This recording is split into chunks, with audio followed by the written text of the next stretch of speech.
Hello students. पिछले turn पर हम लोग अडप्टेशन पढ़ रहे थे। अडप्टेशंस मैंने आप लोगों को 4 तरह के बताए थे, जिसमें हम स्ट्रक्चरल अडप्टेशंस पढ़ रहे थे जो कि 9 प्रकार के होते हैं। ठीक है, आज हम स्ट्रक्चरल अडप्टेशन में ही पढ़ेंगे desert adaptation,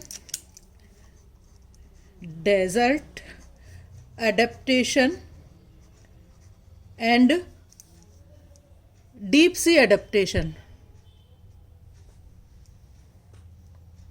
desert adaptation and deep sea adaptation आज हम पढ़ेंगे। ठीक है, नाउ डेजर्ट अडप्टेशन पहले हम पढ़ रहे हैं। डेजर्ट या मरुस्थल का क्या मतलब होता है?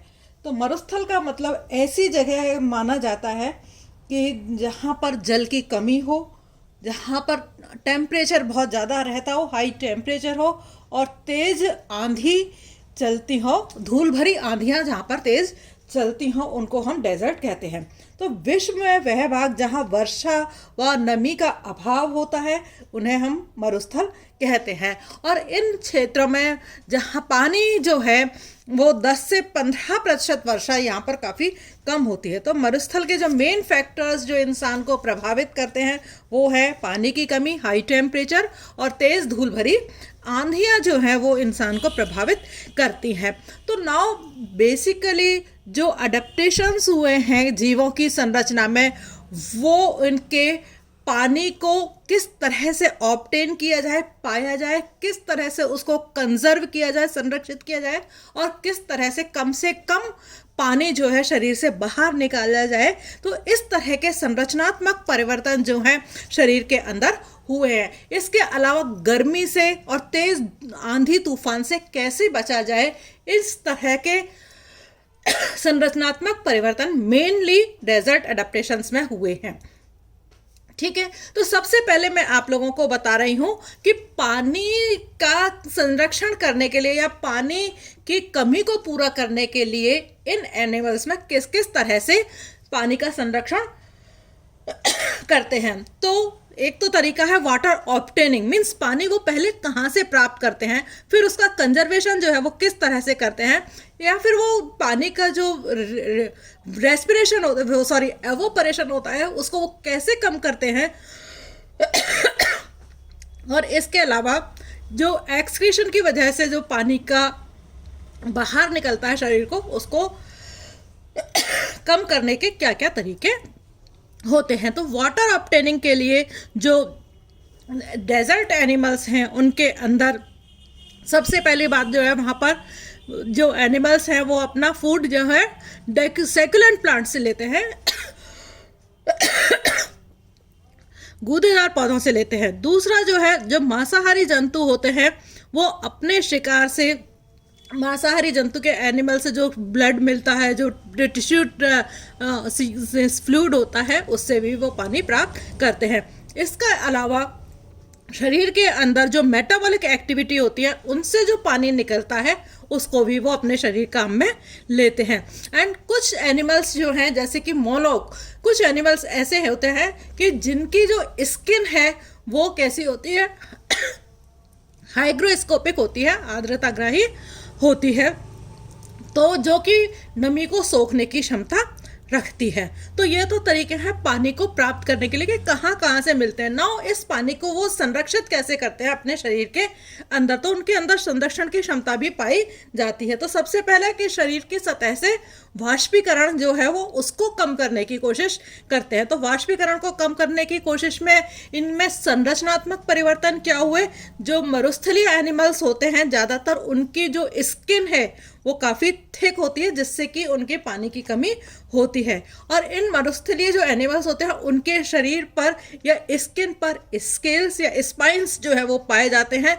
ये भी पानी की कमी को, पानी की हानि को कम करने में सहायक होते हैं। जो मरुस्थलीय जो मैमल्स होते हैं उनके अंदर श्वेत ग्लैंड मैमल्स में ही पाई जाती है, तो उनके अंदर जो श्वेत ग्लैंड्स होती हैं उनकी संख्या कम होती है, जिससे कि, या फिर श्वेत ग्लैंड्स का अभाव होता है जिससे कि पानी कम बहवास एवोपरेशन जो है शरीर से कम होता है। इसके अलावा जो कुछ में जो डेजर्ट इंसेक्ट्स हैं उनके शरीर के ऊपर वैक्स का एक लेयर पाई जाती है जो कि शरीर की सतह से पानी की हानि को रोकता है। नाउ इसके अलावा जब हम सांस लेते हैं, to reduce the evaporation during respiration, तो जब हम सांस लेते हैं तो सांस निकालते समय हमारे कुछ पानी भी बाहर आता है। तो उस पानी को रोकने के लिए ही जो एनिमल्स होते हैं उनके जो नेजल चैम्बर्स होते हैं वहीं पर ही जो बाहर निकलने वाली वायु है उसको वो क्या कर देते हैं, कंडेंस कर देते हैं। जो पानी है वो वहीं रह जाता है, पानी की हानि नहीं हो पाती है। तो नाउ तीसरा है उत्सर्जन के दौरान जो पानी की कमी होती है, तो जो डेजर्ट एनिमल्स होते हैं वो कंसंट्रेटेड यूरिन का सीक्रेशन करते हैं। कंसंट्रेशन यूरिन मीन्स कहने का क्या मतलब है कि जो ज़्यादातर डेजर्ट एनिमल्स होते हैं वो यूरिक एसिड का त्याग करते हैं। तो यूरिक एसिड के त्याग के लिए हमें कम पानी की आवश्यकता होती है। फॉर एग्जाम्पल रेप्टाइल्स हैं, कीट हैं और बर्ड्स हैं, वो कैसे होते हैं, यूरिकोटेलिक होते हैं। तो यूरिकोटेलिक एनिमल्स होते हैं। इसी तरह से जो मरुस्थलीय एनिमल्स जो होते हैं उनके जो नेफ्रॉन्स में हेनलेज लूप जो होता है वो काफ़ी विकसित होता है। वो क्या करता है, वो हेनलेज लूप में जो है वो पानी की मात्रा को अत्यधिक अवशोषण करने की क्षमता रखता है हेनलेज लूप। तो इससे क्या होता है कि एडीएच हार्मोन का जो सीक्रेशन है वो ज़्यादा होता है। जितना बड़ा हेनलेज लूप होगा एडीएच हार्मोन का सीक्रेशन ज़्यादा होगा, और एडीएच हार्मोन का सीक्रेशन ज़्यादा होने से वो पानी का जो अवशोषण करने की क्षमता है वो उनकी बढ़ जाती है। ठीक है ना। और क्या मेथड्स होते हैं वाटर कंजर्वेशन के? इसके अलावा एनिमल्स जो हैं वो ज़्यादातर अपने बिलों के अंदर रहते हैं, और कुछ एनिमल्स ऐसे होते हैं जो केवल रात्रि के समय ही बाहर निकलते हैं, जिससे पानी की जो खत्म होने की संभावना है, पानी की हानि की जो संभावना है वो काफ़ी कम हो जाती है। और कुछ जंतु दिन के समय अपने बिलों के जो मुंह हैं उनको भी बंद कर देते हैं। इसके अलावा कुछ एनिमल्स ऐसे होते हैं कि जो केवल या तो सुबह बाहर निकलते हैं दिन के, और या फिर वो शाम को बाहर निकलते हैं, तो पानी की जो हानि है वो कम होती है। इसके अलावा कुछ एनिमल्स ऐसे होते हैं वो वर्ष के उस समय में एक्टिव होते हैं जब एनवायरनमेंट में पानी और भोजन की काफ़ी उपलब्धता होती है। कैमल आप लोगों ने सुना होगा कि वो अपने यूमेन में पानी को संरक्षित रखने की क्षमता रखता है। इसी तरह से यूरोमेस्टिक्स जो है वो अपने लार्ज इंटेस्टाइन के अंदर पानी को संग्रहित करने की क्षमता रखता है। ठीक है। नाउ तेज आंधी और उससे अंधड़ से वो कैसे बचाव करते हैं? प्रोटेक्शन अगेंस्ट डस्ट स्टॉर्म्स किस तरह से बचाव करते हैं? तो इनकी जो आइज होती हैं उनमें भी सुरक्षात्मक अनुकूलन पाए जाते हैं। फॉर एग्जांपल मुंबईया जो एनिमल है उसकी जो लोअर आईलिड्स होती है वो ट्रांसपेरेंट होती है और काफ़ी बड़ी होती है, मीन्स अत्यधिक बड़ी और ट्रांसपेरेंट पारदर्शी होती है, जो कि इनको धूल भरी आंधियों से बचाने के में एक तरह से निमेशक या निक्टेटिंग मेम्ब्रेन की तरह से वो काम करती है। निक्टेटिंग मेम्ब्रेन की तरह वो उनकी आइज़ को ढकने का काम करती है। एल्बीफेरस जैसे छिपकली में जो उनकी लोअर आईलिड्स होती हैं वो उनको स्थायी मीन्स हमेशा ही उसको आइज़ को कवर करके रखती हैं। और कुछ में जो आई लैशेज जो हैं उनकी वो काफ़ी बड़ी होती हैं, जो कि इनको धूल से और कणों से इनको सुरक्षा प्रदान करती हैं। इसके अलावा जो डेजर्ट एनिमल्स होते हैं उनके जो नासा छिद्र या नोस्ट्रिल्स जो होते हैं वो काफ़ी बारीक छिद्रयुक्त होते हैं, तो इनमें से और इनके ऊपर वाल्व भी पाए जाते हैं, तो इस तरह से वो धूल कणों को वो अंदर जाने से रोकते हैं। मरुस्थलीय जंतुओं के जो ईयर पिनाज है, कर्णरंध्र जो हैं वो भी काफ़ी छोटे होते हैं, जो उन्हें सुरक्षा प्रदान करने के लिए इनके ऊपर स्पाइन्स भी पाए जाते हैं। तो इनको तो कहने का क्या मतलब है, जो डेजर्ट मैमल्स होते हैं उनके ईयर पिनाज जो है वो छोटे होते हैं। तो इस तरह से इनको धूल भरी आंधियों से भी सुरक्षा मिल जाती है। नाउ और क्या डेजर्ट एडाप्टेशंस हैं और क्या किस तरह से अपने आप का, तो कलरेशन जो है, जो डेजर्ट एनिमल्स की जो स्किन का कलर है वो मिट्टी के समान होता है, इसके कारण ये आसानी से अपने शत्रुओं को दिखाई नहीं देते हैं। तो इस तरह से इनके अंदर प्रोटेक्टिव कलरेशन, इसको हम प्रोटेक्टिव कलरेशन कहते हैं, मीन्स इनके अंदर प्रोटेक्टिव कलरेशन पाया जाता है। इसी तरह से इनके अंदर वार्निंग कलरेशन भी पाया जाता है कुछ जंतुओं के अंदर, जैसे कि हीलोडर्मा है, रेटल स्नेक्स हैं, होल इनके चींटियां हैं, मकड़ियां हैं, इनके अंदर वार्निंग कलरेशन जो है पाया जाता है। मीन्स वार्निंग कलरेशन इनका कलर इस तरह का होता है कि जो दूसरे जानवर हैं इनके रंग को देख करके ही दूर चले जाते हैं। इसके अलावा प्रोटेक्शन अगेंस्ट स्कॉर्चिंग सन मीन्स तेज धूप से, और जो कि वहाँ का विशिष्ट लक्षण है गर्मियों में जहाँ पर टेम्परेचर 57-58 डिग्री तक पहुँच जाता है।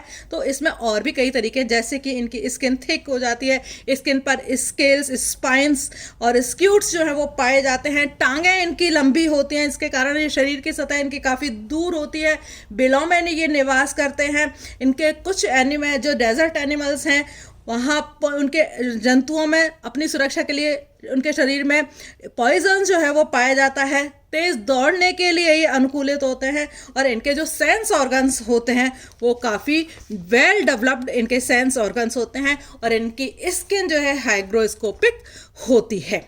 नाउ दूसरा जो एडेप्टेशन हम पढ़ेंगे आज वो है डीप सी एडेप्टेशन।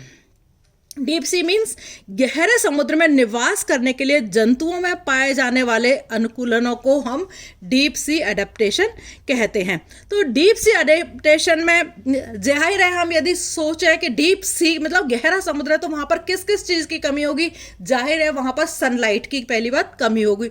दूसरा, जितना ज़्यादा अंदर जाते जाएंगे वहाँ पर पानी उतना ही ज़्यादा ठंडा होता जाएगा, मीन्स ठंडा पानी वहाँ पर टेम्परेचर जो है वहाँ पर घटता जाएगा, नीचे जल धाराओं का वहाँ पर अभाव होगा, क्योंकि पानी ऊपर बहुत सारा है तो पानी का प्रेशर जो है वो वहाँ पर बहुत ज़्यादा होगा, और क्योंकि लाइट नीचे तक नहीं पहुँच पाती है तो इसलिए जो ग्रीन प्लांट्स हैं वहाँ के पर उनकी अभाव होता है, तो इसलिए यहाँ पर भोज्य पदार्थों की भी कमी होती है। तो फूड के लिए यहाँ पर प्रतिस्पर्धा जो है काफ़ी पाई जाती है।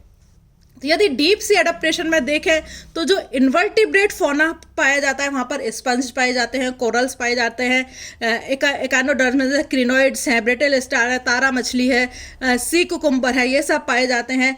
एनालिड्स जो हैं वो भी पाए जाते हैं, ब्रैकियोपोड्स पाए जाते हैं, बार्नेकल्स पाए जाते हैं, पैलिसीपोड्स पाए जाते हैं, डेकापोड्स पाए जाते हैं, ऑस्ट्राकोपोड्स जो हैं वो वहाँ पर पाए जाते हैं। ये सब फौना कैसे हैं?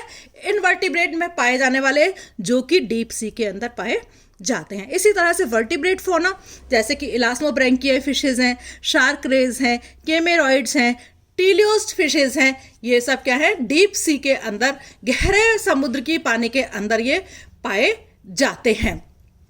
ठीक है, नाउ क्या चेंजेस आते हैं इनके, अडेप्टेशन क्या क्या है डीप सी में? सबसे पहले जो इनका साइज होता है वो गहरे समुद्र में जो निवास करने वाले जंतुओं का शरीर जो सामान्यतः छोटा हो जाता है, क्योंकि शरीर के ऊपर प्रेशर ज़्यादा होता है तो इनका शरीर जो है डोर्सोवेंट्रली फ्लैटेंड हो जाता है, मीन्स चपटी मछलियाँ यहाँ पर ज़्यादा मिलती हैं। इनका शरीर जो है फ्रेजाइल, भंगुर होता है, बॉडी इनकी वीक होती है, इनका अंतः कंकाल जो है वो काफ़ी वीक होता है क्योंकि इनके अंदर कैल्शियम की कमी होता है, और इसके अलावा ये काफ़ी डेलिकेट होता है। तो फॉर एग्जाम्पल सिलिका में भंगुर ग्लास स्पॉन्ज है, लंबी टांगों युक्त कोमल केकड़े हैं, ये सब क्या है? डीप सी अडेप्टेशंस हैं। कलरेशन जो है, क्योंकि प्रकाश की अनुपस्थिति होती है इसके कारण रंगों में बहुत ज़्यादा विविधता जो है वो नहीं पाई जाती है। अधिकांश जंतुओं में एक जैसा रंग पाया जाता है, ज़्यादातर लाल, भूरे और मटमैले रंग के ये होते हैं। नाउ आइज़ जो है इनकी प्रकाश की यहाँ पर कमी होती है, तो इस वजह से यहाँ पर इनकी जो आइज़ हैं वो रिड्यूस्ड आइज़ पाई जाती हैं या फिर बिल्कुल ही आई नहीं होते। कुछ एनिमल्स के अंदर टेलीस्कोपिक आइज जो है वो पाए जाते हैं, जैसे कि एंजलर्स के अंदर। ठीक है, इसके अलावा टैक्टाइल ऑर्गन्स जो हैं नेत्रों की कमी को पूरी करने के लिए इनके अंदर टैक्टाइल या स्पर्शग्राही जो अंग होते हैं वो इनके अंदर पाए जाते हैं। कुछ फिशेस के अंदर जो पेक्टोरल फिन की फिन रेज होती हैं वो काफ़ी लंबी हो जाती हैं। कुछ फिशेस के अंदर जैसे कि स्टेलोफोरस पैराडॉक्सस है, इसके अंदर जो कॉडल फिन्स होते हैं वो लंबे होकर के एक तरह से टैक्टाइल ऑर्गन की तरह से काम करते हैं। इसी तरह से जो गहरे समुद्री मछलियों में जो लेटरल लाइन सिस्टम होता है, फिश का एक इंपॉर्टेंट कैरेक्टर है लेटरल लाइन सिस्टम का पाया जाना, जो कि बैलेंस बनाने का काम करता है, वो इनके अंदर वेल डेवलप्ड होता है।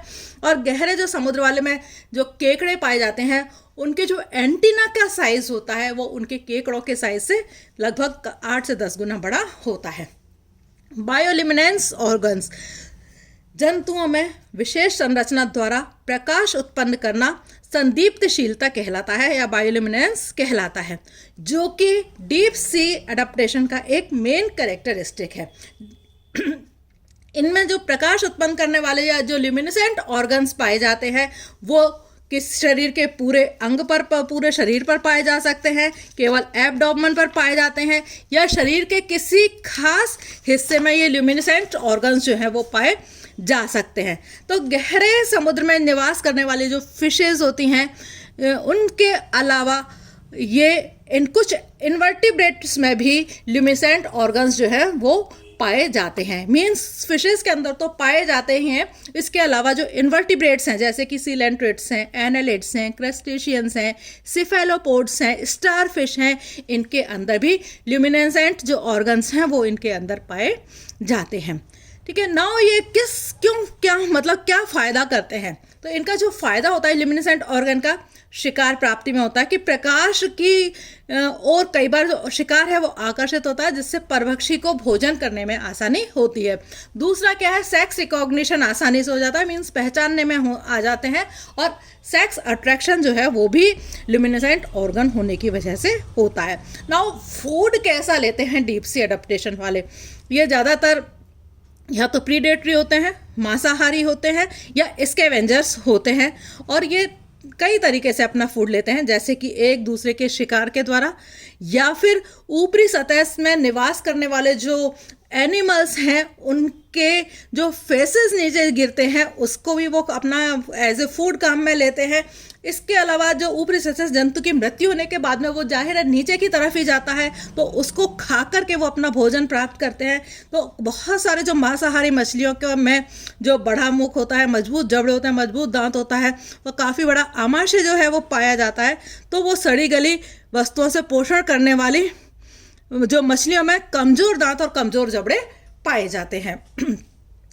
कुछ फिशेस के अंदर जो मेल है वो फीमेल के कंपैरिजन में छोटा होता है, और इस वजह से वो मादा के शरीर से या सिर से चिपका हुआ रहता है। तो इसका फ़ायदा ये होता है कि इनको मेल और फीमेल को रिप्रोडक्शन करने के लिए, मैटिंग करने के लिए अपने इस मैट की ढूंढने की आवश्यकता इनको नहीं होती है। फॉर एग्जाम्पल एंगलर फिशेस जो हैं वो, एंड ख़ास बात कि इनके अंदर पेरेंटल केयर जो है वो पाया जाता है।